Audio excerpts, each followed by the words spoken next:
Miss হবে না আপনার পছন্দের টিভি শো। দেখুন জি5 অ্যাপে একদম ফ্রি। আমি তো নীলুকে বাড়ি ছেড়ে চলে যেতে বলিনি,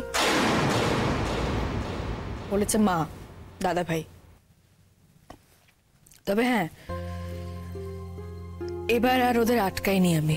ঠিক করেছিস, এতদিনে তুই একটা ঠিক কাজ করেছিস।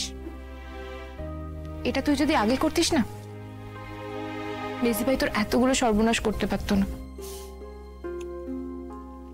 নীলু কোনো সর্বনাশ করেনি আমার, না নীলু করেছে না কোয়েল। আমি নিজে সর্বনাশের সঙ্গে বাস করেছি, সর্বনাশের চরে ঘর বেঁধেছি। আমি শুধু শুধু ওদেরকে কেন দোষ দেবো বলতো? কেন দোষ দেবো আমি? তুই জানিস যে কটা দিন আমি অনির্বাণের সঙ্গে ছিলাম, সে প্রত্যেক কটা দিন শুধুমাত্র নিজেকে ঠিক প্রমাণ করে গেছি, নিজেকে ঠিক প্রমাণ করার চেষ্টা করে গেছি। সব সময় আমাকে বাঁচিয়ে চলতে হয়েছে। এত সন্দেহ ওর মনে, আর আমাকে সেগুলো থেকে এমন ভাবে নিজেকে বাঁচিয়ে চলতে হবে যেন এতটুকু সন্দেহ ওর মনে দানা না বাঁধে। জাস্ট একটা হিন্ট যদিও পায়, তাহলে ব্যাস, আর নিজেকে কন্ট্রোল করতে পারবে না। পারবে না কেন বলছি? ও নিজেকে কন্ট্রোল করতে চায় না, ও মাথায় খাটায় না। নীলু, কোয়েল এতদূর যেতেই পারতো না যদি আমার আর অনির্বাণের সম্পর্কের মধ্যে ফাঁক না থাকতো। যে কটা দিন আমি ছিলাম, শুধুমাত্র একটা জিনিসই আমার মাথায় থাকতো, একটা খাদের কিনারায় বাস করছি আমি। এক পা এদিক থেকে ওদিক হলেই ব্যাস, খাদে পড়ে যাব। কি না শুনতে হয়েছে আমাকে।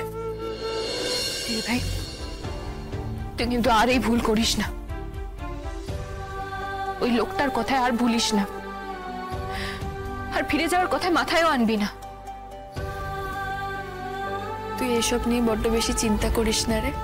চিন্তা হবে না দিদিভাই, ওই লোকটা যে তোকে মেরে ফেলছিল, ভেতরে ভেতরে শেষ করে দিচ্ছিল তোকে। দিদিভাই, এত দূরে চলে যাস না। তুই চলে গেলে আমি কি করব? কি আবার করবি? ডিউ হানিমুনটা ওখানে গিয়ে করবি, শুনেছি জায়গাটা নাকি খুব সুন্দর। দিদিভাই, আমি মজা করছি না। তুই কেন চলে যাবি? এই শহরটাই আর ভালো লাগছে না। যে কোনো মোড়ে হয় অনির্বাণ, নয় নীলু, নয় কোয়েল, কারোর না কারোর সাথে একটা মুখোমুখি হতে হবে। আর নিতে পারছি না।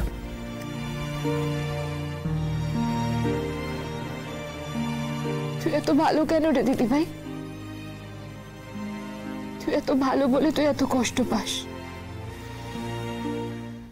জি5 ডাউনলোড করুন আর সব এপিসোড দেখুন একদম ফ্রি।